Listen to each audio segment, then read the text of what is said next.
Selamat pagi, salam sejahtera untuk anak-anakku, murid-murid SD Strada Nawar.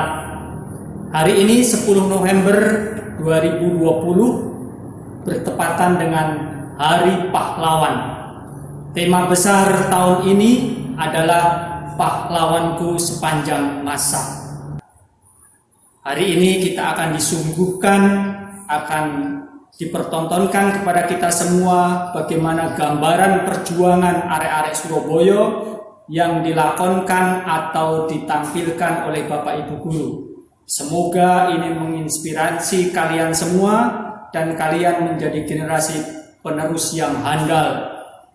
Manusia Indonesia yang setia kepada Pancasila, setia kepada NKRI. Merdeka, kita teruskan perjuangan para pahlawan. Salam AMDG.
Pada tanggal 17 Agustus 1945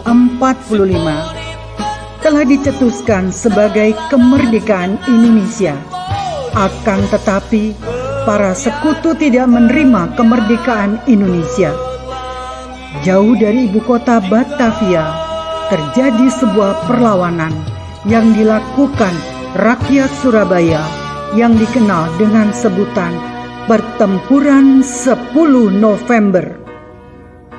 Pada akhirnya, Belanda benar-benar datang ke Indonesia, tepatnya pada tanggal 15 September 1945. Mereka dibawa bendera Nika dengan berlindung mengatasnamakan pasukan Afning, Elite Forces for Netherlands, Les India, mendaratkan kapalnya di Tanjung Priuk. Tujuan kedatangan Afni adalah untuk mengeluarkan maklumat yang menetapkan mulai 1 September 1945 bendera nasional Sang Merah Putih dikibarkan terus di seluruh Indonesia. Gerakan pengibaran bendera makin meluas ke segenap pelosok kota. Di berbagai tempat strategis dan di tempat-tempat lainnya, susul menyusul bendera dikibarkan. Namun di sebuah hotel yang menjadi markas tentara Belanda, bendera Belanda dikibarkan. Hal inilah yang memancing amarah rakyat Surabaya hingga pada akhirnya tanggal 10 November 1945 terjadilah Pertempuran 10 November. Pukul 9 malam 18 September, sekelompok Belanda di bawah pimpinan Mr. Plukman secara diam-diam mengibarkan bendera kebangsaan Belanda.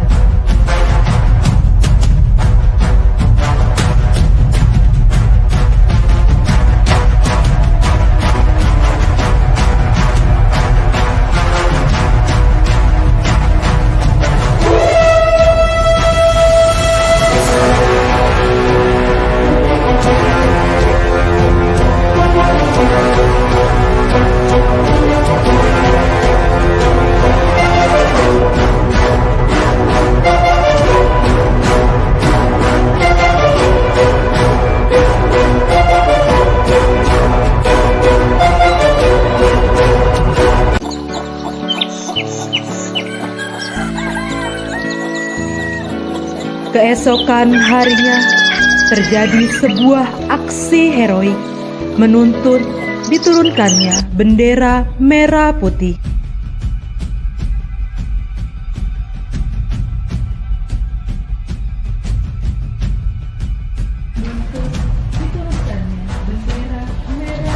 Kurang ajar. Mereka tidak tahu diri. Kita ini bangsa merdeka.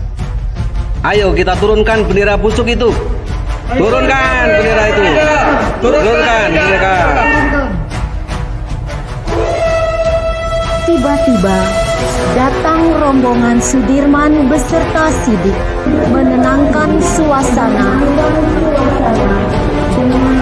Tenang. Saya akan mencoba berbicara dengan mereka.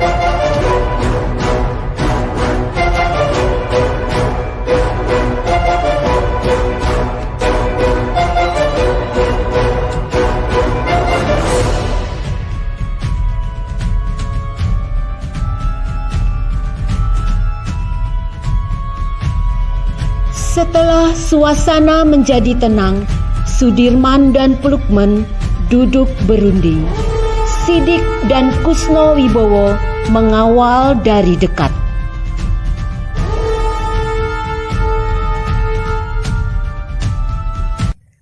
Sudirman, how are you? Silakan duduk. Mau apa you datang ke sini? Kami minta agar kalian menurunkan bendera kalian itu sekarang juga. Hahaha. Atas dasar apa you berani memerintah saya? Hahaha.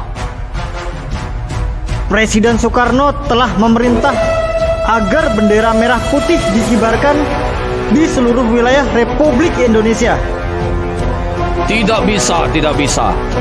You harus tahu kalau kami tidak mengakui you punya negara. Sidik yang berada di dekat Sudirman tidak bisa menerima gelagat Plukman. Dasar kau. Situasi memanas. Sudirman keluar dan Kusno Wibowo mengobarkan tanda perlawanan untuk menurunkan bendera Belanda. Turunkan bendera Belanda. Haryono, cepat kau turunkan bendera Belanda itu. Siap, laksanakan. Ayo Bung Kusno, kita kibarkan sang merah putih. Diiringi teriakan penuh semangat, Haryono dan Kusno Wibowo memanjat dan merobek bendera Belanda yang berwarna biru hingga menyisakan bendera merah putih berkibar gagah. Turunkan bendera Belanda! Turunkan bendera Belanda!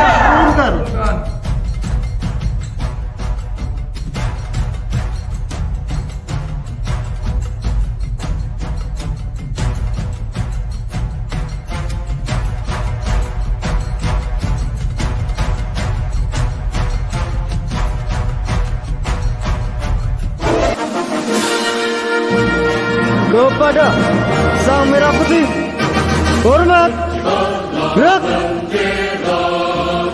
tegak, gerak, merdeka, merdeka.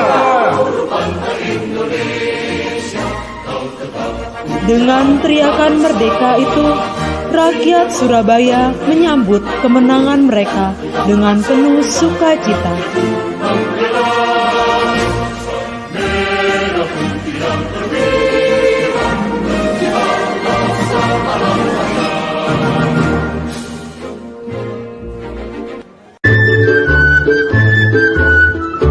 Tanjung Perak, tepi laut, siapa suka boleh ikut. Bawa gitar, keroncong, viol, jangan lupa bawa anggur. Tanjung Perak, tepi laut, Tanjung Perak, tepi laut. Sekitar 6.000 orang pasukan dikirim sekutu ke Surabaya pada tanggal 25 Oktober 1945. Awalnya mereka disambut baik, namun karena adanya tentara Nika yang ikut dalam rombongan pimpinan Jenderal Malabi itu, mereka mulai mendapat penolakan, bahkan perlawanan.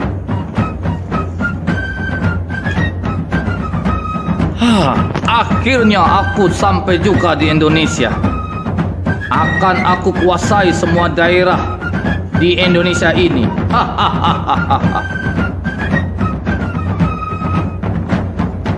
Pasukan!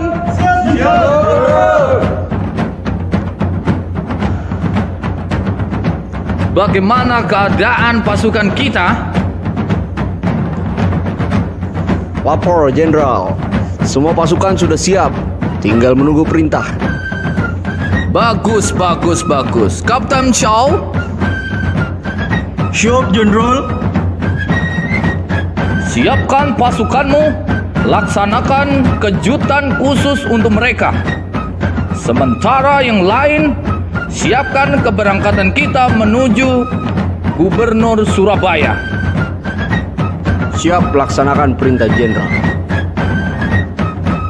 Seorang kawan Bung Tomo yang menyaksikan kedatangan pasukan Inggris segera melaporkan kepada Bung Tomo.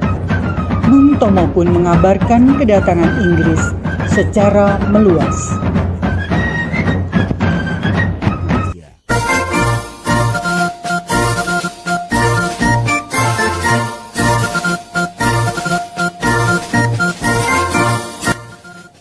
Keesokan harinya, Gubernur Suryo mencapai kesepakatan dengan Jenderal Malabi di kantor gubernur pada tanggal 26 Oktober 1945 bersama Bung Tomo dan pasukan Residen Sudirman. Sampaikan kedatangan kami kepada Tuan Anda. Nuwun sewu, Gubernur. Ada pasukan Malabi di luar. Persilakan masuk. Pasukan Inggris pun masuk setelah dipersilakan oleh Haryono. Hai Tuan Suryo, apa kabar? Silakan duduk. Mari kita bicarakan terkait kedatangan kami ke Surabaya. Mereka pun memulai perundingan dengan hangat. Kesepakatan pun berhasil diraih kedua pihak. Di antaranya, Inggris berjanji bahwa di antara mereka tidak terdapat angkatan perang Belanda. Disetujuinya kerjasama menjamin keamanan, membentuk biro kerjasama, dan Inggris hanya akan melucuti senjata Jepang. Alhamdulillah, kita sudah sepakat. Saya harap kalian menepati janji. Ya, tentu. Thank you atas sambutan Tuan. Namun alih-alih menepati janji, pada malam harinya pasukan Kapten Shaw di bawah perintah Jenderal Malabi menyerbu penjara Kalisosok, membebaskan para tawanan perang Jepang, salah satunya Kolonel Huyer. Keesokan harinya, perang pun tidak terhindarkan.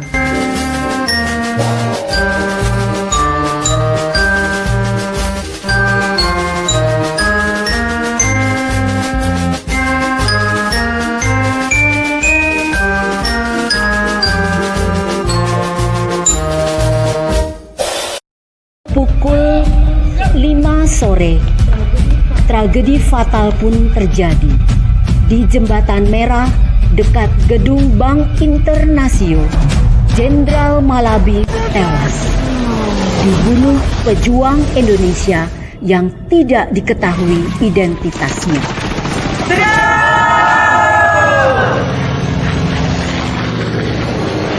Dengan gagah berani, para pejuang Indonesia menghadang dan menyerang mobil rombongan sekutu hingga menewaskan Jenderal Malabi.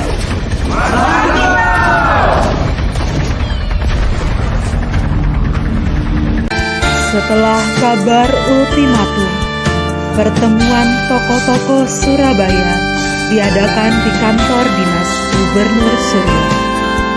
Hadir dalam pertemuan itu Bung Tomo, beberapa tokoh organisasi seperti Kiai Haji Hashim Asyari dan Kiai Pondok Pesantren Jawa lainnya, serta tokoh-tokoh TKR. Keputusannya, mereka menolak ancaman pihak Inggris tersebut. Kita sudah sepakat bahwa Surabaya menolak ultimatum Inggris itu. Baiklah, saya akan mempersiapkan pasukan. Seluruh santri Jawa Timur siap berjihad di jalan Allah. Mari kita satukan kekuatan kita untuk menghabisi mereka. Merdeka!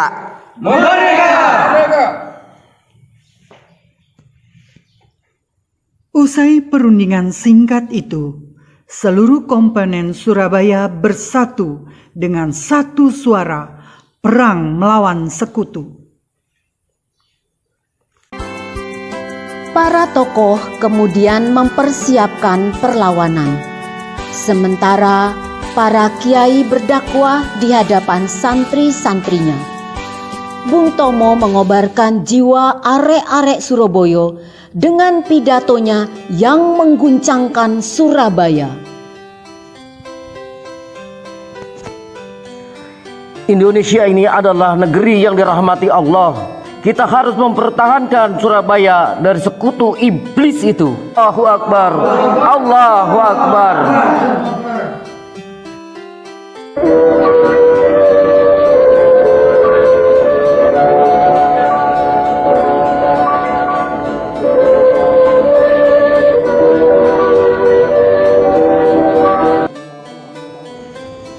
Merdeka.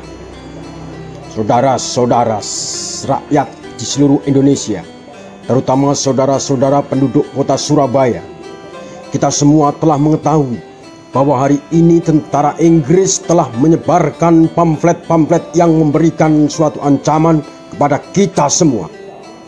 Kita diwajibkan untuk dalam waktu yang mereka tentukan menyerahkan senjata-senjata yang telah kita rebut dari tangannya tentara Jepang. Mereka telah minta supaya kita datang pada mereka itu dengan mengangkat tangan. Mereka telah minta supaya kita semua datang pada mereka itu dengan membawa bendera putih, tanda bahwa kita menyerah pada mereka. Saudara-saudara, di dalam pertempuran-pertempuran yang lampau, kita sekalian telah menunjukkan bahwa rakyat Indonesia di Surabaya, pemuda-pemuda yang berasal dari Maluku, pemuda-pemuda yang berasal dari Sulawesi, pemuda-pemuda yang berasal dari Pulau Bali, pemuda-pemuda yang berasal dari Kalimantan, pemuda-pemuda dari seluruh Sumatera, pemuda Aceh, pemuda Tapanuli, dan seluruh pemuda Indonesia yang ada di Surabaya ini, di dalam pasukan-pasukan mereka masing-masing, dengan pasukan-pasukan rakyat yang dibentuk di kampung-kampung, telah menunjukkan suatu pertahanan yang tidak bisa dijebol, telah menunjukkan satu kekuatan sehingga mereka itu terjepit di mana-mana. Hanya karena taktik yang licik daripada mereka itu, saudara-saudara, dengan mendatangkan presiden dan pemimpin-pemimpin lainnya ke Surabaya ini, maka kita ini tunduk untuk memberhentikan pertempuran. Tapi pada masa itu mereka telah memperkuat diri. Dan setelah kuat sekarang ini keadaannya, saudara-saudara kita semuanya, kita bangsa Indonesia yang ada di Surabaya ini akan menerima tantangan tentara Inggris itu. Dan kalau pimpinan tentara Inggris yang ada di Surabaya ingin mendengarkan jawaban rakyat Indonesia, ingin mendengarkan jawaban seluruh pemuda Indonesia yang ada di Surabaya ini, dengarkanlah ini tentara Inggris. Ini jawaban kita. Ini jawaban rakyat Surabaya. Ini jawaban pemuda Indonesia kepada kau sekalian. Hai tentara Inggris, kau menghendaki bahwa kita ini akan membawa bendera putih untuk takluk kepadamu? Kau menyuruh kita mengangkat tangan datang kepadamu? Kau menyuruh kita membawa senjata-senjata yang telah kita rampas dari tentara Jepang untuk diserahkan kepadamu? Tuntutan itu walaupun kita tahu bahwa kau sekali lagi akan mengancam kita untuk menggempur kita dengan kekuatan yang ada. Tetapi inilah jawaban kita. Selama benteng-benteng Indonesia masih mempunyai darah merah yang dapat membuat secarik kain putih, merah dan putih, maka selama itu tidak akan kita mau menyerahkan kepada siapapun juga. Saudara-saudara rakyat Surabaya, siaplah keadaan penting. Tetapi saya peringatkan sekali lagi, jangan mulai menembak. Baru kalau kita ditembak, maka kita akan ganti menyerang mereka. Itu kita tunjukkan bahwa kita ini adalah benar-benar orang yang ingin merdeka. Dan untuk kita saudara-saudara, lebih baik kita hancur lebur daripada tidak merdeka. Semboyan kita tetap merdeka atau mati. Dan kita yakin saudara-saudara, pada akhirnya pastilah kemenangan akan jatuh ke tangan kita. Sebab Allah selalu berada di pihak yang benar. Percayalah saudara-saudara, Tuhan akan melindungi kita sekalian. Allah Akbar, Allahu Akbar, Allahu Akbar, Allahu Akbar, Allahu Akbar. Hingga pada akhirnya pecahlah pertempuran 10 November karena pihak Indonesia tidak menghiraukan ultimatum. Di mana senjata mereka? Kami tidak akan menyerahkan Surabaya kepada kalian. Langkahi dulu darah yang berapi-api ini. Kurang ajar. Kalian akan takluk dalam 3 hari di tanganku. Pertempuran pun terjadi kembali.